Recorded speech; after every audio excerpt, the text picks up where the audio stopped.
ओम शांति।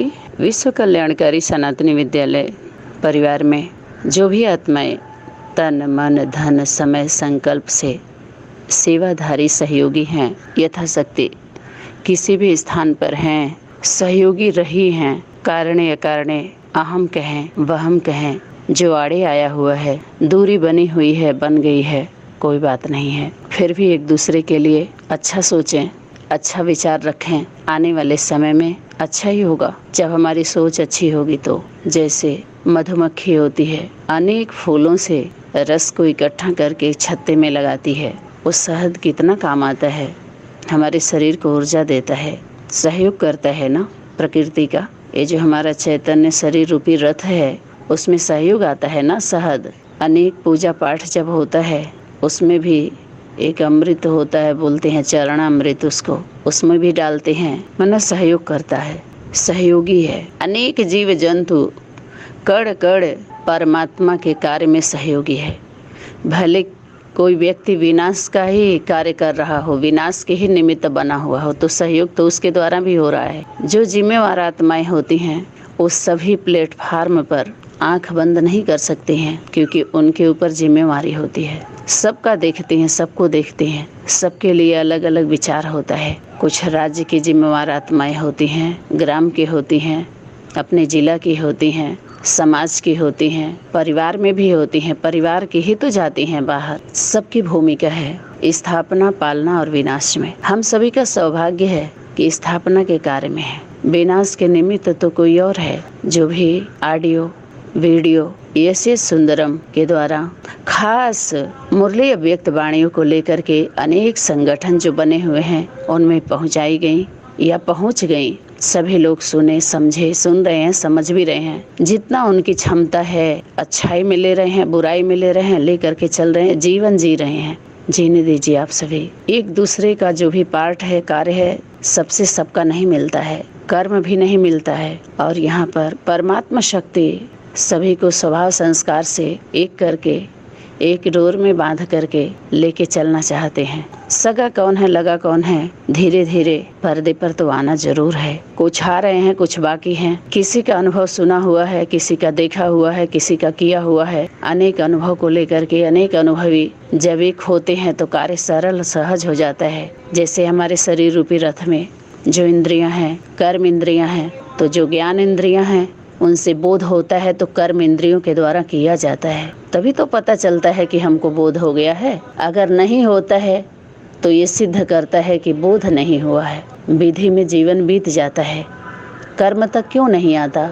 क्योंकि बोध नहीं है। तो विधि में ही रह जाते हैं लोग, कर्मों तक नहीं लाते। जो हम लोगों का अनुभव है, हर एक से सुनो, सबका सुनना चाहिए, सभी संगठन का सुनना चाहिए, अपना विचार देना चाहिए, सहयोगी बनना चाहिए जो यथार्थ कार्य कर रहे हैं, भले बाहरी दुनिया में ही हों।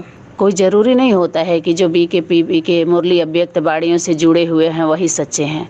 उससे अच्छे अच्छे सच्चे बाहरी दुनिया में जो हम लोग अनभिज्ञ हैं उससे। और परमात्मा शक्ति उनके द्वारा जोरों शोरों से कार्य कर रही है, सेवा कर रही है, सहयोगी बना रही है। वो बन रहे हैं, बनेंगे, ईमानदार हैं पूर्ण रूप से। जो इन संस्थाओं में ठोकर खा के, धक्के खा करके नहीं, उस सत्य के खोज में बहुत ही त्याग किया है उन लोगों ने अपने अपने कार्य क्षेत्र में, उस सत्य के बोध में। तो जब हम उन सभी से मिलते हैं, सुनते हैं, देखते हैं, तो अपना भूल जाता है, भूल जाना चाहिए। अध्यात्म क्षेत्र में कहते हैं कि हम अन्याय को जब हम सहन करते हैं तो सबसे ज़्यादा दोषी होते हैं अत्याचार को। कहीं क्या कहते हैं, सहन कर लो, अगर दुख दोगे तो दुखी होकर के मरोगे। इस पॉइंट पर भी विचार करना है। किसी के लिए बुरा नहीं सोचो, भले आपके लिए बुरा सोचता है, आप अच्छा सोचो, आप अच्छा दो। वो तो बुरा कर रहे हैं, आप क्यों कर रहे हो? आप क्यों बोल रहे हो किसी के लिए बुरा? क्यों सुना रहे हो? अच्छा सुनाओ ना, आपके पास जो है वो दो ना, आप अच्छा करो ना, उसको छोड़ दो ना। बदले की भावना नहीं रखो, बदल जाओ। बदला नहीं लेना है, बदल करके दिखाना है। सबको सुख देना है, किसी को दुख नहीं देना है। अनेक शब्द हैं, अब इसमें से चुनना है हमको, क्योंकि भ्रम सा हो जाता है कभी कभी। आखिर क्या है, क्योंकि उनकी क्या होती है, मेजॉरिटी होती है, बोल देते हैं, जो चाहे बोल लें, बोल भी रहे हैं। हम सभी सत्य के खोज में निकले थे। सत्य है क्या? क्या है सत्य? जो दिखता है वो सत्य नहीं है, जो नहीं दिखता है वो सत्य है, उसको माने। या जो दिखता है वो सत्य है, जो नहीं दिखता है उसको सत्य माने। एक स्वाद है, दोनों सत्य है अपने अपने स्थान पर। मिर्ची है, सत्य है। तीखा है, वो भी सत्य है। उसके फायदे क्या हैं, नुकसान क्या है, वो भी सत्य है। झूठा थोड़ी ही है, लेकिन झूठा किया जाता है उसको, झूठा झूठा बोल के झूठा कर देते हैं लोग। वो तीनों कालों में होता है। जो वर्तमान में होता है वो भूत में भी था, वर्तमान में है, भविष्य में भी होगा। ये सत्य है। हम इसको कर्मों से जोड़ें, अपने यथार्थ से जोड़ें, संबंध में ले आए इसको। विचार करें, शरीर रूपी रथ स्थूल है, दिखाई दे रहा है, लेकिन इसमें जो शक्ति बैठी हुई है दिखती तो नहीं है। उसके बारे में समझा जा सकता है, बोध किया जा सकता है, एहसास किया जा सकता है। रोम रोम में लाइए, वचन में लाइए, कर्म में लाइए, दिमाग से दिलों में उतारिए, रोम रोम में उभर करके आए। हम उसी भाव से हाथों से दें, पैरों से चल के जाते हैं, वही भाव हो। वास्तव में जो स्वभाव होता है अंदर का संस्कार, उसी के अनुसार हम चलते हैं। अभाव या लगाव हो या प्रभाव हो, माता पिता बच्चे का विषय है, परिवार का है। प्रकृति पर बार बार जोर दिया जाता है यहाँ पर। प्रकृति अर्थात माँ का स्वरूप, नेचर। इससे हम जुड़ेंगे, बहुत पावर आएगी। अगर ये स्वस्थ नहीं रहता है, कहीं कोई बीमारी आ जाती है, तो ज्ञान ध्यान सब भूल जाता है। बेसिकली नॉलेज में बार बार समझाया गया, गाड़ी चलाने वाला ड्राइवर अगर ड्राइवरिंग न जानता हो तो एक्सीडेंट हो जाएगा। लेकिन देखें अगर, तो जो गाड़ी चलाता है उसको गाड़ी के बारे में पूरी बात जानकारी रहती है क्या? सब कुछ जानता है वो। अगर गाड़ी खराब होती है तो बना लेता है, बनाने के लिए किसी और को देता है, सर्विसिंग होती है उसकी, तब अच्छे से चलती है। चलते चलते खटर पटर हो जाती है। वो सर्विसिंग किसके द्वारा होगी? चला तो सभी रहे हैं। कैसी स्थिति बन गई सभी की? कदर किया किसी ने? तुम शरीर हो ही नहीं, सिर्फ आत्मा हो। काट दिया, शब्दों से काट करके सभी कट गए, अपाहिज हो गए, अपंग हो गए, विकलांग हो गए। आज क्या हालत है सभी की? प्रकृति रुष्ट हो गई है, नाराज हो गई है। अब कितनी बीमारियां आ गई, स्वस्थ कैसे होंगे? दुनिया में अभी ऐसे ऐसे हैं, क्योंकि इतना पढ़ लिख करके अगर हम लोगों के अंदर वो संस्कार जागृत नहीं हुए, अंकुरित नहीं हुए, वृक्ष का रूप नहीं लिया, फल फ्रूट नहीं आए, किसी के काम में नहीं आए, तो क्या फायदा हुआ? उस वृक्ष के ऊपर किसी का ध्यान जाता है जो फलों से फूलों से लदा हुआ नहीं होता है, पत्तों से। पत्तों के बीच में, फूलों के बीच में फलों की शोभा होती है। ज्ञान है, गुण है, ज्ञान है अर्थात बोध है उस वास्तविकता का, तो विधि में नहीं रहेंगे, सेवा में लग जाएंगे। वो विधि से हट जाएंगे, विधि के चैन तोड़ देंगे, क्योंकि उसमें बेचैन रहेंगे सभी लोग। मुक्त नहीं हो सकते, मुक्ति नहीं मिल सकती उन्हें, न जीवन से मुक्त होते हैं। लेकिन जीवन सभी चाहते हैं, इसमें बुद्धि क्यों नहीं जाती सबकी? सभी स्वस्थ रहना चाहते हैं, सुखी चाहते हैं। तब तो ज्ञान ध्यान अच्छा लगेगा, ज्ञान अच्छा लगेगा तभी तो ध्यान लगेगा। स्वमान का भी मैं होता है, अभिमान का भी मैं होता है। बहुत बड़ी बीमारी है बहुत सूक्ष्म, लेकिन इसका बड़ा रूप भी है, छोटा भी है। छोटा करना चाहे तो शरीर रूपी रथ का कदर नहीं किया हम सभी ने, बहुत ही अपमान हुआ। साधना नहीं हुई, और वो साधना है भी नहीं। देखा जाए तो साधना के लिए निकले, लेकिन सभी लोग साधनों से जुड़ गए, इसीलिए बंधनों में फंसते गए। वही साधन क्या बन गया? बाधा बन गया। प्रकृति से जुड़ेंगे तभी तो प्रकृति के बारे में जान सकते हैं, तभी तो शुद्ध स्वच्छ रख सकते हैं उसको। इससे तो जुड़ना ही पड़ेगा, आज नहीं तो कल।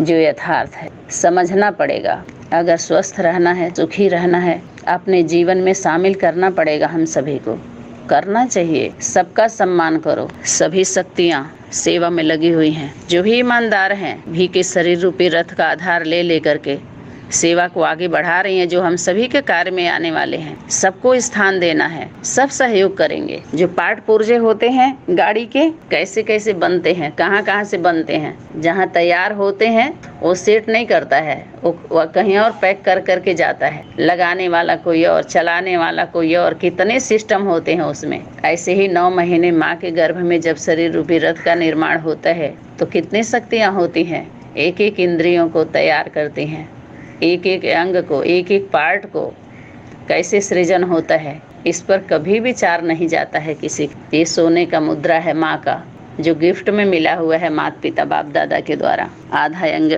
पिता ने गिफ्ट किया, आधा माँ ने किया। दिखाई तो नहीं दिया वो शक्ति, लेकिन जो दिखाई दे रहा है उसका सम्मान नहीं करते। जिस शरीर रूपी रथ को तैयार करने में माता कितनी नींद त्याग की होगी, अपने भूखों का, अपने सुखों का, चैन का, उसका अपमान करते हैं, उसकी आवाज़ को नहीं सुनते, उसके सेवा को भाग नहीं समझते। अपने सनातन धर्म में माता पिता की सेवा को ही सर्वोपरि माना गया है, जो गणेश जी के द्वारा दिखाया गया कि उन्हीं को घूम लिया, कहा हमारे पूरे विश्व की परिक्रमा हो गई। बाकी उसके अलावा जो भी जिससे भी शिक्षा मिलती है, हमारे गुरु के सम्मान है, समान है, सम्मान करना चाहिए, सम्मान के पात्र हैं, अधिकारी हैं, रिगार्ड रखना चाहिए, उतना तो अधिकार बनता ही है। लेकिन अपने सम्मान को बचा करके जब भी हम बाहर जाते हैं तो कार्य क्षेत्र बटा हुआ होता है ना, हर एक के साथ ईमानदारी, परिवार के बाद जो स्वयं के साथ ईमानदार है, माता पिता के साथ, फिर अपने गुरु के साथ, फिर दोस्त के साथ, समाज के साथ, फिर राज्य के साथ, फिर राष्ट्र की बात आती है। ये नहीं है कि सबके साथ छोड़ करके और हम लोग एक दूसरे के साथ वो करते रहें, नहीं, प्रकृति का कदर करें, सम्मान करें एक दूसरे का, सच्चाई सफाई से जितना हम सभी ने अनुभव किया है एक दूसरे तक पहुंचाएं। नहीं समझ में आ रहा है, किसी के पीछे पड़ने की जरूरत नहीं है, अपने आप पीछे पीछे आएंगे। विशेषता, हर आत्मा विशेष, कोई ना कोई विशेषता सभी के अंदर होता है। नाम, रूप, देश, कोई भी नाम है तो उसका रूप जरूर होगा, रूप है वो किसी स्थान पर होगा। और जब भी हमको उसको नाम, रूप, देश, काल बोध होता है तो काल होता है, उस समय में होता है, कोई समय होता है, उसका भी महत्व होता है। कभी कोई बात होती है तो पूछते हैं ना लोग, कौन सा समय था, कौन सा दिन था, कौन सा स्थान था, सब पूछा जाता है। जन्म जरूर पूछा जाएगा। आधार कार्ड पर जो कार्ड होता है उस पर नंबर भी होता है, देखिए नंबर होता है, उम्र होता है, नाम होता है, तभी तो पहचाने जाते हैं। सबका महत्व देखिए तो सबका महत्व है। इतना बड़ा कमरा बनता है, मकान बनता है, लेकिन मेन गेट ना हो तो, गेट ना हो तो, गेट देखिए उतना बड़ा दरवाजा होता, कितनी छोटी सी वो होती है, कब्जा क्या वो, और उस पे पूरा दरवाजा का लोड रहता है, उस पे है कितना छोटा, काम कितना बड़ा। ऐसे ही जितना ही हम छोटा रूप करेंगे अपना, बहुत ज़्यादा से ज़्यादा सिस्टम हमारा बनेगा, बड़ा होगा और बोध होगा, और सारी शक्तियाँ, ज्ञान, गुण शक्तियाँ ऑटोमेटिक समावेश होती जाएंगी हम सभी के अंदर, और एक दूसरे के काम में आए। क्योंकि अंतिम में जब सब दवाई फेल हो जाती है तो दुआ चालू होता है। दुआ का फंक्शन, सिस्टम तभी चालू होता है, शुरू होता है, और उसका एक केंद्र होता है, भंडार, जो सभी के पास पहुंचता है, पहुंचाया जाता है। जो जिस योग्य होते हैं, अधिकारी होते हैं, अधिकार तो वैसे सभी का होता है, लेकिन सबके लिए सिस्टम बना हुआ है, सिस्टम से ही दिया जाता है। क्योंकि एक समान सभी नहीं होते हैं, नंबर होता है। एक प्लेटफार्म पर क्या बोलेंगे, सभी बच्चे हैं, अर्थात सभी नागरिक हैं, सभी का अधिकार है। लेकिन जब कार्य क्षेत्र में जाएंगे तो ये बात नहीं फिर लागू होगी, क्योंकि उसी में से कुछ चुने हुए होंगे जिनमें मार्जिन के द्वारा दिया जाता है, अधिकारी बोलते हैं उसको। अब कुछ लेने वाले होते हैं, कुछ देने वाले, कुछ दिलाने वाले। कार्य क्षेत्र बढ़ता है कि नहीं, तो जिसको जिम्मेवारी दी गई है उस सबको बोल दे, नहीं सभी बच्चे हैं, सबको एक जैसे दे दो। भगवान सबको एक जैसा क्यों नहीं बनाया?